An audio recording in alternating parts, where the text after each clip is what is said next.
So, for the very first time, we're going to do a Fox Monday review. Now, last season we did Gotham, but this season we're going to add Minority Report, and we're going to combine both of those reviews into one video, because they're both on Fox, and they're back-to-back shows. So in order to save time, we're going to combine those two reviews, and I'll put like an annotation or somewhere, so if you want to skip the Gotham review, because I recognize a lot of people don't really like Gotham, so if you want to skip that review and go straight to Minority Report, you'll be able to do that.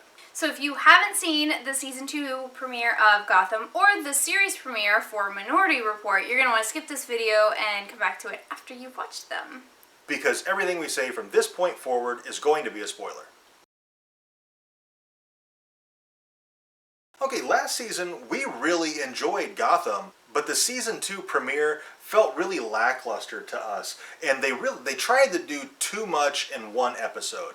Specifically with Gordon, like his full story, it was absolutely bonkers. The episode starts and he's a traffic cop, and then 7 minutes later he gets fired, and then 25 minutes later he's running some errands for Penguin, and then because of the deal he got with the Penguin, he gets reinstated, all in like 45 minutes in the midst of a bunch of other stories. So they did so much in one episode, it really felt like they were cutting corners. Yeah, Gordon's story alone could have easily been spread out over like 2 or 3 episodes, yeah. And still kind of been lacking on some character development.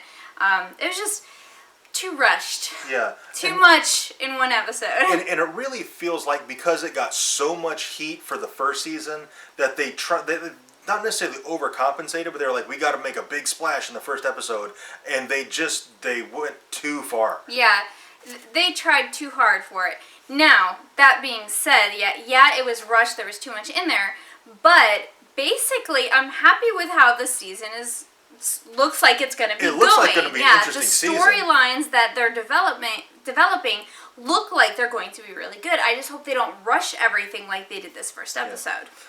Specifically, the team of supervillains that Theo Yes. Gallivan, who looks like he's going to be like the major villain for the season, he's assembling this team consisting of Jerome, Barbara, and a few other prisoners from Arkham. Now, it seemed like last season that Jerome was going to be the Joker, and we were thinking maybe Barbara was going to be Harley Quinn, but I really kind of hope that's a bait and switch and they don't actually do that. Because, first of all, I don't want to know the Joker's backstory. They could very well do that.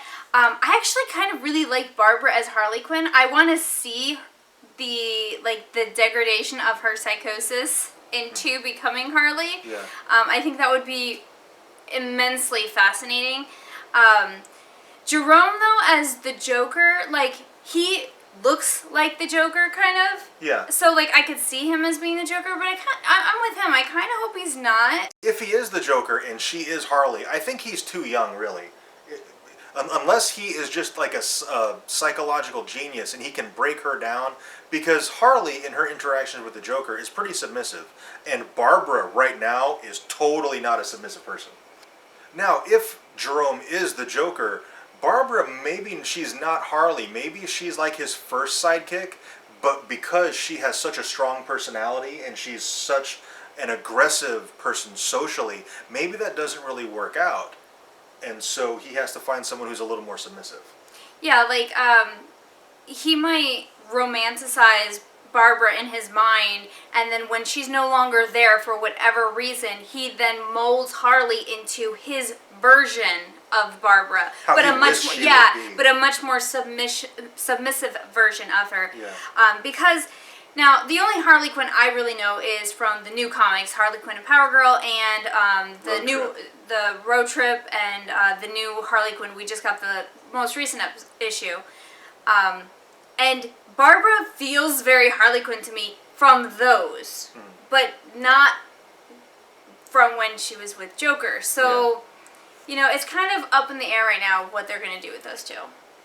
It's going to be really interesting to see, though, I think. And that's probably what I'm most looking forward to as this season progresses, is what's going to happen with the villains. And the whole theme of the season is Rise of the Villains. Yeah. So that's going to be the focus, and it's going to be really interesting.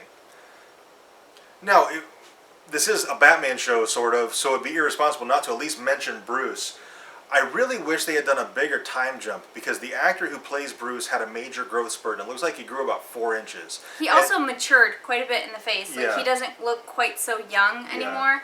So I think that the time jump should have been a little bigger, but it wasn't. So whatever there. But Bruce did finally get into the cave. He couldn't figure out the code, which was Bruce.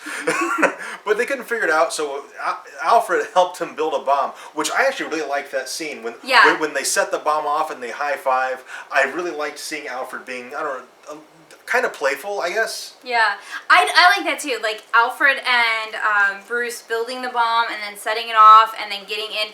That was awesome. Like, yeah. Yeah. But I also wish that there was a bigger time jump, not just because of the actor, but because really you tried for 1 month to guess the code and you're already frustrated.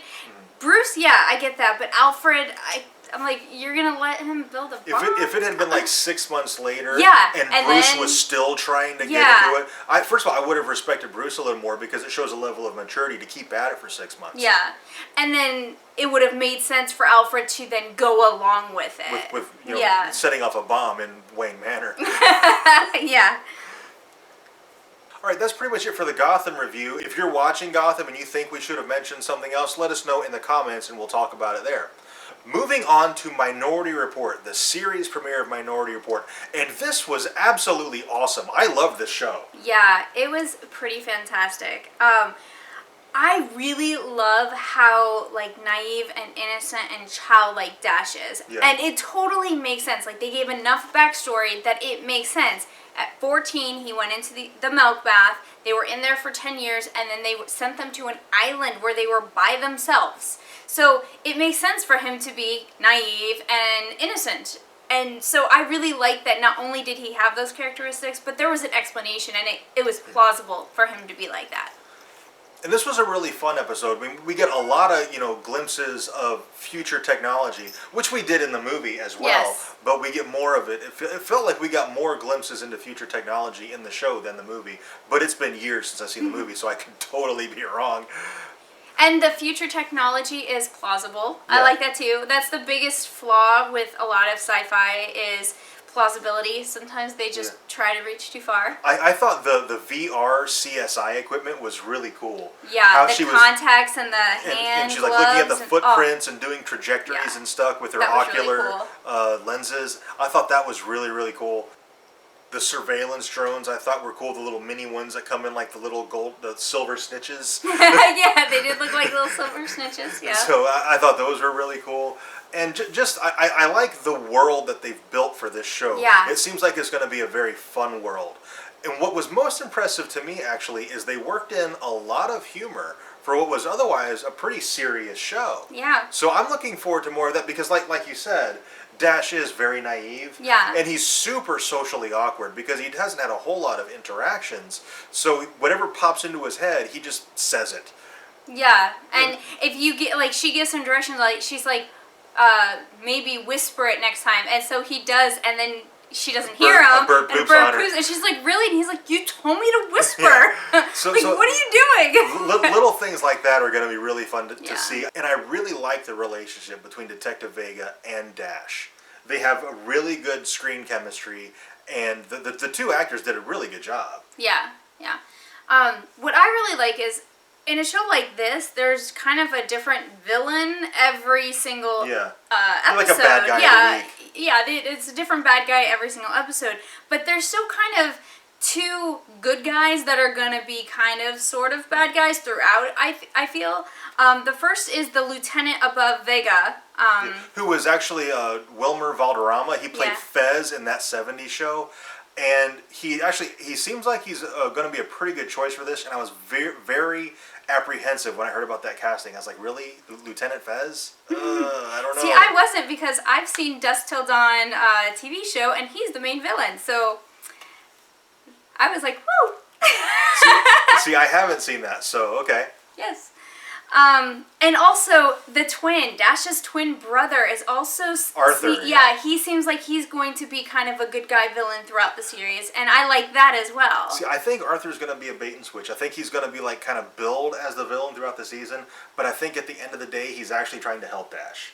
And that could be very true because twins are notoriously very, very close, and so I don't think he would be going against Dash necessarily, but possibly against Dash and Vega's relationship.